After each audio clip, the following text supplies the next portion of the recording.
그야말로 배달의 시대입니다. 방역을 위해 거리를 두어야 하는 상황, 또 편리함 때문에 그렇지만 그들의 질주가 눈살을 찌푸리게 할 때도 있습니다.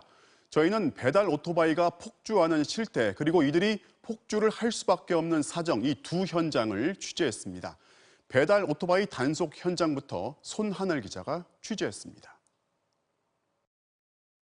지난 5월 서울 상암동 50대 배달 노동자가 빨간불을 무시하고 왕복 6차로를 건너다 SUV 차량에 치여 그 자리에서 숨졌습니다.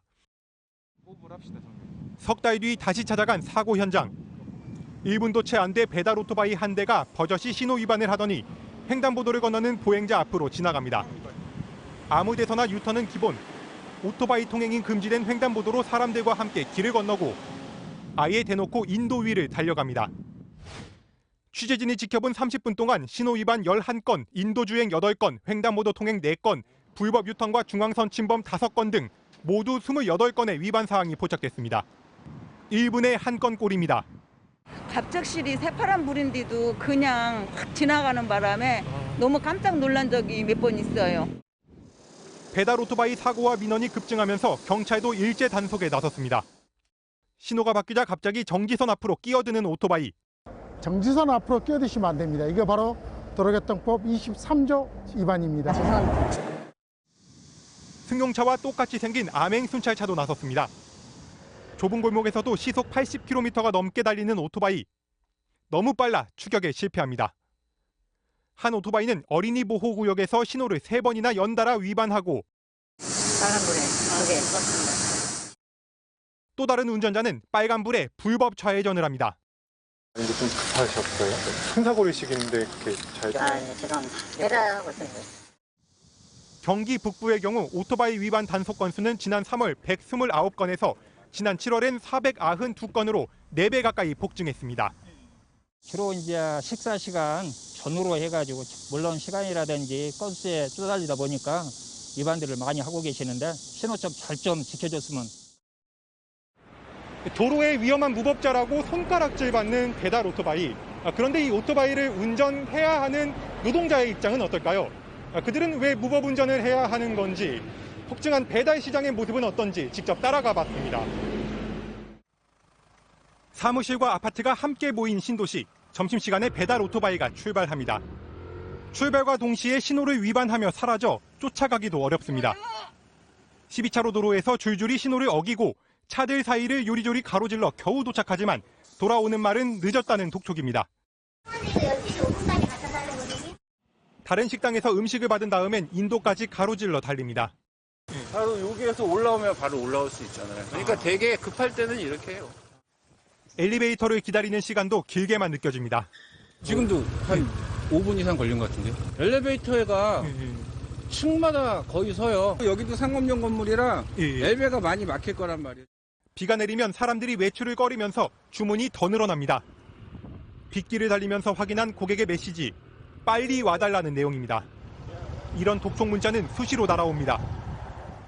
다른 배달 오토바이는 아파트 단지로 향했습니다. 그런데 이곳은 위험하다며 아예 오토바이가 못 들어오게 막아놔 입구부터 걸어서 배달해야 합니다. 오토바이를 타고 여기는 들어오면 안 된다라고 말씀을 많이 하시거든요. 많이 막혀요. 이것 때문에 뭐 경찰 온 것도 있고. 남들이 퇴근할 때 더 바빠지는 배달 노동자. 사회적 거리두기로 음식점과 카페의 영업시간이 줄어들었기 때문입니다. 이 배달업체 지점에선 40명이 주문을 받고 계속 거리로 나서지만 20개 넘게 쌓인 주문은 줄지를 않습니다. 3, 40콜 정도 수령했다고 치면은 지금 한 5, 60콜 정도 수령해요. 5시부터 한 9시. 그 시간은 정말 진짜 미친 듯이 돌고, 이게 나머지 그 위에 시간들이 그 전 코로나 전의 피크타임처럼 됐어요. 작년 온라인 음식 배달 금액은 17조 4천억 원, 1년 전보다 78.6% 폭증했고 배달 노동자는 39만 명, 2013년 이후 가장 많습니다. 주택가 한가운데 들어선 배달 대행 업체. 어린이공원 바로 옆에 오토바이 수십 대가 진을 치고 있습니다. 이렇게 대로변이나 이런 데로 하면 저희도 참 좋은데 대로변으로 가게 되면 인도에 세워놔야 되네. 그러면 통행이 더 문제가 될 거고. 배달의 편리함은 일상이 됐지만 역설적으로 배달 오토바이는 눈살부터 찌푸리는 대상이 됐습니다. 남들께 그냥 소리 팍 치고 왔다 갔다 하니까 아무래도 시끄럽죠. 애들끼리 막 떠들고 얘기하는 게 다들 해요. 그게 안 좋죠. 아이들 다치려고 하면서 몇 번이나 분들하고 싸움도 했고 그렇기 때문에. 배달 노동자들은 위험한 운전의 책임을 자신들에게 묻는 게 맞냐고 되묻습니다. 태풍이 오는 날도 배달이 떠요. 한 번쯤은 생각해봐 주셨으면 좋겠어요. 이 일을 하는 사람들이 사람이라는 걸. 정말 기사들이 희생을 해서 갈아 넣어서 지금 하고 있다는 말이 그런. 편리함이 커진 대신 배달 노동자는 물론 시민 모두의 안전을 볼모로 한 사회적 비용도 눈덩이처럼 커지고 있습니다. 스마트폰 보급으로 급성장하던 배달 시장. 코로나19로 미처 준비할 새도 없이 더욱 커져버렸지만 새로운 기준을 만드는 작업은 이제 겨우 걸음마 단계입니다. MBC 뉴스 손하늘입니다. 주문이 몰리는 점심과 저녁 시간대엔 배달 노동자들에게 돌아가는 돈이 다른 시간대보다 더 많아집니다. 이럴 때 더 많이 배달해야 한다. 그러려면 더 빨리 가야 한다. 노동자들은 1분마다 바뀌는 금액을 보노라면 조급함이 생겨서 교통사고의 위험이 더 커진다고 말합니다. 배달 노동자들이 어떻게 속도 경쟁에 내몰리는지 임상재 기자가 취재했습니다. 4년째 음식 배달을 하고 있는 김정훈 씨. 감사합니다. 많이 파세요. 오토바이로 하루 8시간, 30건 넘게 배달을 합니다.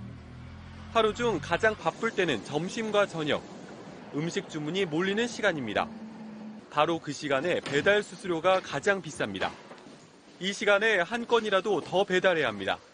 단가 좋을 때 하나라도 더 하려고 하다 보니까 좀 속도 경쟁이라고 해야 되나요? 그런 측면이.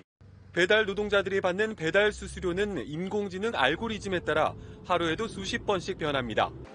실제로 배달 노동자가 쓰는 쿠팡이츠 앱을 봤더니 오전 11시 반에 수수료가 8,500원까지 올라갔습니다. 그러다 점심시간이 끝날 무렵에는 7,100원으로 떨어집니다. 계절에 따라 하루 중 시간에 따라 가격이 수시로 널뛰니다. 비수기는 2, 3천 원 정도 그 정도 나는 것 같고요. 성수기 때는 거의 한 5천 원 정도 차이 날 때도 있고요. 이러니 점심과 저녁 시간에 무리하다 사고가 납니다. 어제 고속터미널 사고도, 지난 9일 신논현역 사고도, 그리고 지난해 8월 선릉역 사고도 모두 점심과 저녁 시간에 일어났습니다. 배달 노동자들은 시간당 배달 건수를 제한하고 일부를 보전해주는 안전배달료 도입을 요구하고 있습니다. 1시간에 8, 9건도 배달을 하죠. 설문조사 했을 때는 가장 안전하게 운전할 수 있는 건수는 3건이었거든요. 쿠팡이츠와 배민, 요기요 등 배달 플랫폼 업체들은 배달 건수를 제한하면 수요를 감당할 수 없을 거라며 난색을 보이고 있습니다. MBC 뉴스 임상재입니다. 자, 만약 일반 기업에서 화장실 가는 시간을 평가해서 경쟁에 붙였다면 근로자를 착취한다고 난리가 났겠죠. 요기요가 이렇게 할 수 있는 건 배달 기사가 노동법의 보호를 받는 근로자가 아닌 자영업자 성격의 특수 고용직, 플랫폼 노동자이기 때문입니다. 고용 시작은 플랫폼 중심으로 빠르게 재편이 되고 있지만 거기서 일하는 사람들은 아무런 보호도 받지 못한 채 방치되고 있습니다. 이어서 이준범 기자가 취재했습니다. 배달기사 K씨는 요기요에선 휴식 시간을 쓸 수 없다는 걸 깨닫고 본인 근무 시간을 오전, 오후로 분리했습니다. 오전과 오후 사이에 15분 정도를 비워 밥도 먹고 화장실도 가려는 목적이었지만 결국 실패했습니다. 오전 근무 종료 1, 2분을 남기고 주문이 들어와 근무 시간이 아닌데도 배달을 해야 하고 그러고 나면 곧바로 오후 근무가 시작되기 때문입니다. 15분 틈밖에 없잖아요. 이건 못 쉬어요, 아예. 15분이나 시간은 좀 쉬게 냅둬야 되는데 그냥 무조건 콜 들어와요. 근무 시간이 아닌데도 콜이 들어온다라는. 네네네. 쉬는 게 없어요. 그냥 풀로 일을 해야 돼요. 현행법상 근로자에겐 4시간을 일하면 30분의 휴식 시간이 보장되고 위반한 고용주는 2년 이하 징역 등에 처해집니다. 하지만 배달기사는 근로자가 아닌 특수고용직이다 보니 요기요는 이런 책임에서 자유롭고 라이더들 역시 아무 보호를 받지 못하는 겁니다. 플랫폼 노동자가 일반 근로자보다 더 근무 시간에 얽매이는 현실. 이 같은 플랫폼 노동자에 대한 착취 논란은 몇 년 전부터 유럽에서도 제기됐습니다. 그리고 그 결과 요기요 본사가 있는 독일은 물론 스페인과 영국, 프랑스 등의 법원에선 플랫폼 노동자를 근로자로 인정한 판결이 잇따라 나왔습니다. 특히 스페인에선 기업들이 쉬쉬해온 AI 알고리즘 공개를 의무화하는 법까지 만들어졌습니다. AI 알고리즘도 결국 사람이 만들기 때문에 회사의 판단과 지시가 들어가 있다고 본 겁니다. 이미 유럽에서는 수년 전에 플랫폼법이라든가 사회적 책임에 대한 협약 같은 거를 해서 실효성이 별로 없었고 부작용도 많이 드러나서 이제 와서 그 대법원들이 근로자라고 정리를 다시 해준 건데, 우리나라도 플랫폼을 중심으로 노동시장이 빠르게 재편 중인 가운데 플랫폼 노동자에게 근로자성을 인정하기보다 제3의 지위를 주는 특별법이 추진되고 있어 벌써부터 실효성 우려가 제기되고 있습니다.